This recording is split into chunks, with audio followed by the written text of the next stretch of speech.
It's not quite burnout, but it's also not business as usual either. A new workplace trend is quietly taking hold of offices across the U.S., and it's raising red flags for both employees and employers.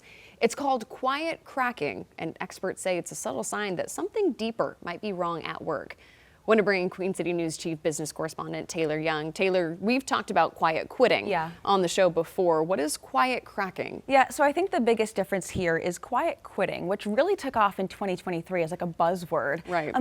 It's intentional, right? So you're showing up to work, you're kind of doing the bare minimum of what your job description is, and then you're going home. You're not really going above and beyond. It's a conscious decision and almost kind of a protest to a lack of work-life balance. Well, fast forward to today, quiet cracking, on the other hand, is an internal struggle. It's not a decision that you're making. So you're essentially showing up to work, you're doing your job to the best of your ability, but inside you are drained and you are miserable. And unfortunately, this state of mind might be a lot more common than you may think. So a new survey by Talent MLS, which is a company that helps organizations train employees, really highlights how widespread this has become. It found that more than a half of U.S. workers are experiencing some level of quiet cracking, and about 20% say they're experiencing it constantly. Another recent poll by Gallup found almost the exact same numbers, and researchers found this isn't just happening to one specific age group. It's entry level,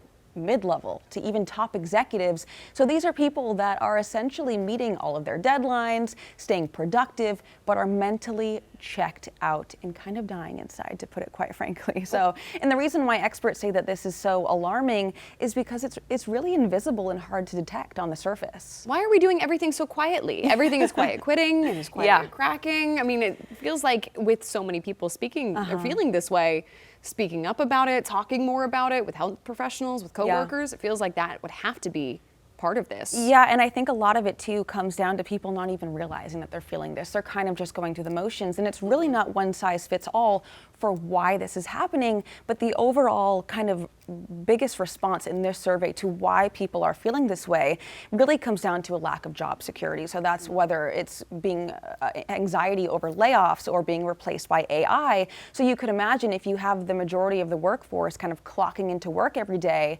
doing their job to the best of their ability, not really knowing if they're going to be eliminated in a week, 2 weeks, a month, or a little bit down the road, that's going to take a toll on people's emotional stability, right? And I also think, just from my past reporting, I think that this state of the job market right now is also coming into play, because when we talk about quiet quitting, again, an intentional decision that people are making that they could maybe get away with at the time. The job market was flourishing.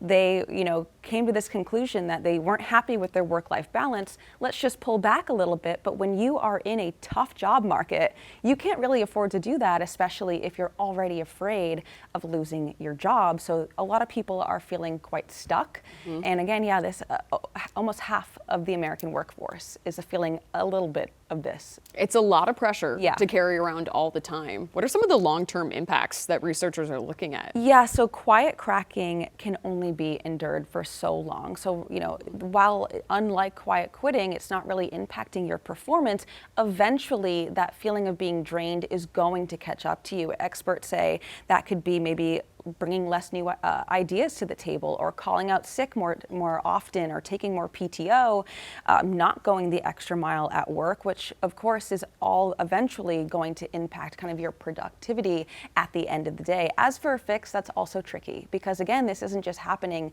to your entry-level workers, which I do think when we talk about these buzzwords from the past, quiet quitting was really the younger crowd, the Gen Z, the millennials, but the fact that this is impacting entry-level managers, bosses, top executives, it's kind of hard to pinpoint a group and say, okay, this is happening in your office, this is how we fix it, when really it's everything. So experts do say that just recognizing that this is an issue is a start of a solution, right? And I think that's one of the positives of these buzzwords, is they do bring kind of attention to an issue that's happening. They also say other options other than just speaking up about it is just finding ways to recharge outside of work, which I know sounds a lot easier than it is. Or potentially finding a new job, which, as we know, in this job market isn't as easy as it sounds. But we're talking about it, and the more people are aware that maybe they can have the conversation with themselves, their bosses, or their friends. Again, mental health and work-life balance, it's already become such a big Yes. talker here for